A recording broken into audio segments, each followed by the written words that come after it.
The film starts in an unspecified Japanese city. A woman falls from the sky in the middle of a busy day, causing a large commotion. The crowd takes a look at the body, but no blood can be seen anywhere despite the intensity of the fall. Instead, they discover a shattered statue.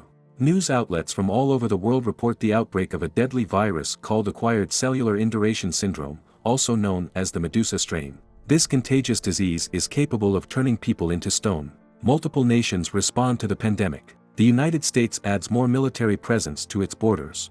Some nations resort to bombing their own cities. Meanwhile, the global economy begins to plummet. Russia, on the other hand, reveals the Venus Gate Corporation, an organization tasked to combat the spread of the Medusa strain. Their plan is to freeze several people, shielding them from the virus. However, they can only do that for 160 people. Meanwhile, the National Security Agency of the United States questions the motives of the Venus Corp. Certain NSA officials believe that Venus Corporation was the one who released the virus in the first place. As a result, the NSA agrees to make sure at least a few US citizens are part of the 160 people who will undergo cryosleep. Fast forward to a later date, 13 groups of people arrive in a Russian castle for the freezing process. The groups are a mix of people from different age ranges, nationalities, and backgrounds, with one group even containing a criminal. A reporter tries to interview people on the site, but no one shows interest. Only the criminal, Marco Owen, entertains the reporter but only by shouting profanities at the camera. Inside the castle, our protagonist Kasumi and her twin sister Shizuku greet the receptionist. Only Kasumi receives access to the inner chambers of the castle, which upsets her, but Shizuku reassures her that things will be fine. The twins move to separate areas for the time being. In the next scene, Russian President Ivan Koral-Vega talks about a powerful artificial intelligence called Alice. He states its capabilities, such as monitoring the health of everyone who is wearing a special bracelet and even observing people's dreams. Out of the blue, a woman screams. Her bracelet is now colored black, indicating that she has contracted Medusa and will soon turn to stone. Staff drags her out of the room, and Ivan apologizes for the commotion. After the orientation, Kasumi and Shizuko talk about the future. Kasumi expresses worry about what would happen to Shizuko while she's frozen. Shizuko promises Kasumi that she will survive, and they agree to look for each other once Shizuko thaws from the ice. Back at the palace, the staff confiscates the selected people's belongings, promising to keep them safe while they are frozen. The people undergo more necessary procedures at the laboratory. Finally, the staff escorts them to a large chamber containing multiple pods.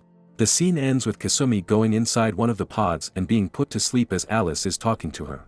The next scene starts with loud gunshots.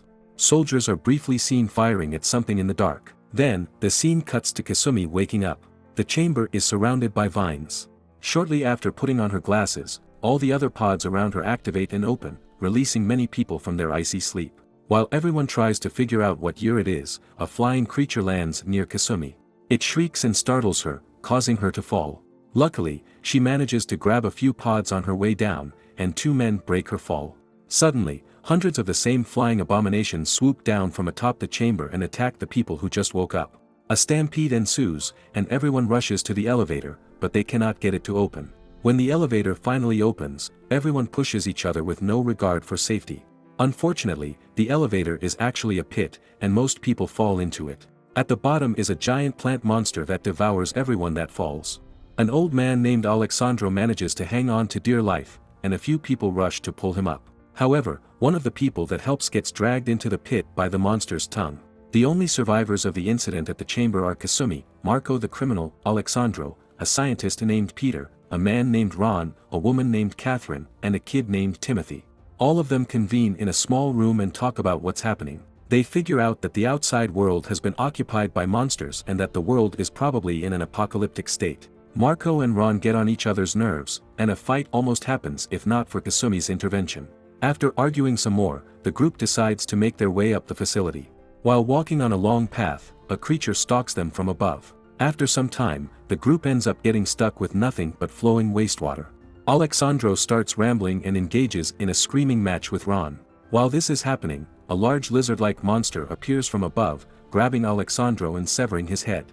The group makes a run for it. In a desperate attempt to avoid the monster, Marco pushes everyone into the water. The group is swept up by the current, but they manage to get to safety. When they notice Kasumi is not with them, Marco goes back into the water to look for her. He finds her submerged in a corner and rescues her.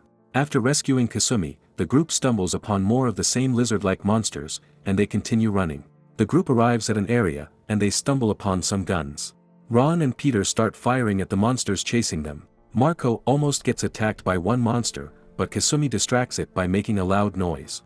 The distraction allows Ron to pass Marco a shotgun, and eventually, the group successfully drives the monsters away, eliminating most of the threat. The remaining monster turns into stone, revealing another crucial fact. The Medusa virus can take down more than just human beings now. While the group recovers from their injuries, they start to doubt Pete's identity.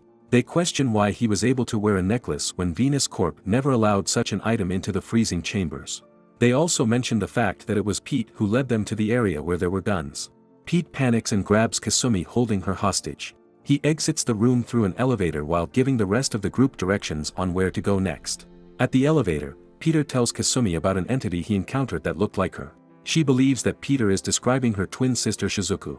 Suddenly, an earthquake puts an end to their conversation.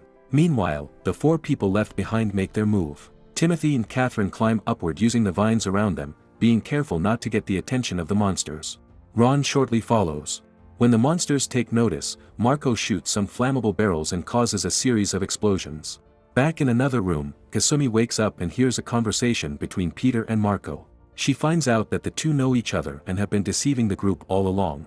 Marco leaves while Peter is downloading important data on the computer. When Kasumi confronts Peter, he reveals his true identity as the former leader of the cryogenic team at the facility.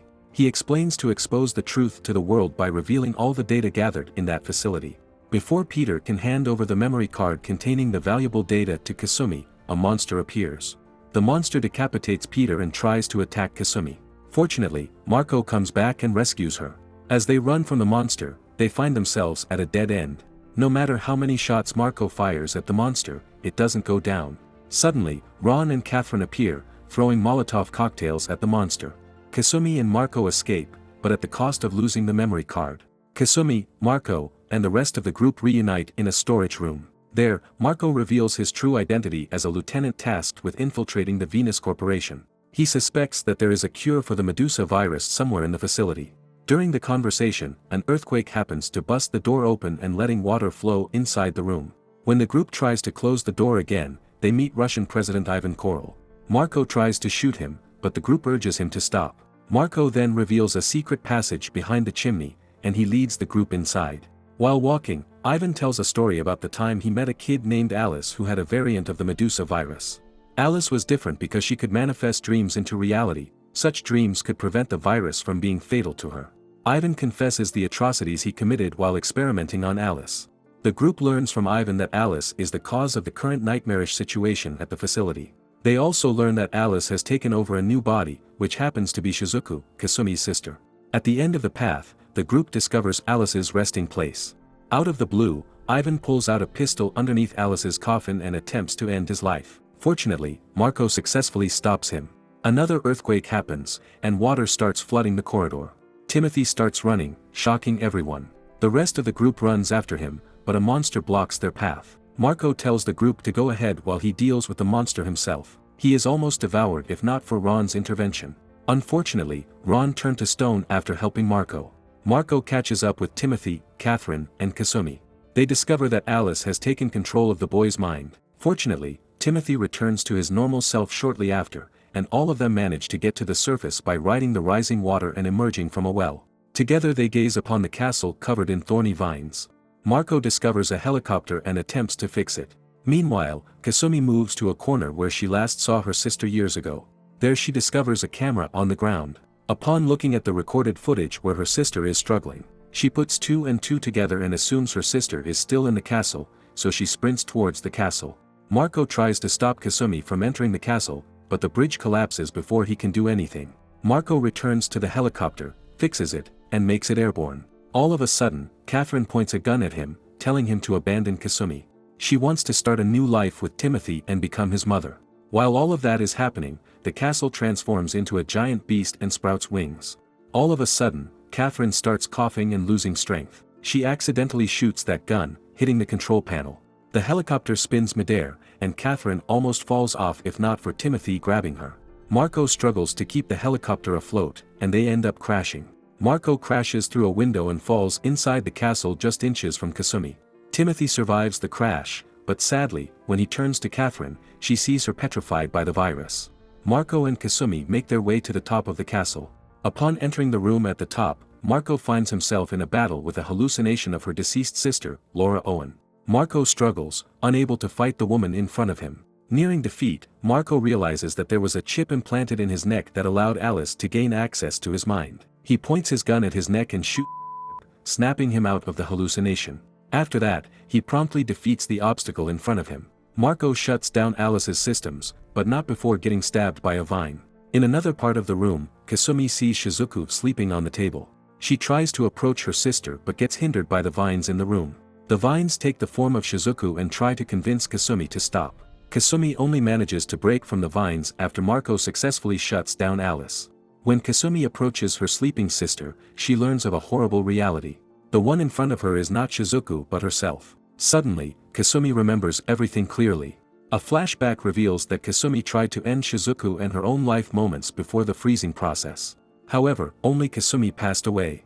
At that time, Shizuku triggered the Medusa virus to mutate, so she had to be sent to Alice and become her new host. Shizuku explains further that she manifested her dream, reviving Kasumi. Kasumi is left speechless. Meanwhile, the castle begins to collapse and disintegrate. Kasumi and Shizuku share one last goodbye. Then Marco arrives, taking Kasumi with him as they escape the collapsing castle. Once outside, Kasumi tells Marco what she learned. Marco offers comforting words through his last breath. Kasumi turns around and cries in front of Marco's lifeless body. Timothy finds his way to Kasumi. He asks her what they are going to do next. Kasumi suggests they find a populated area first, and then start looking for his parents. They then walk into the distance, and the scene fades to black.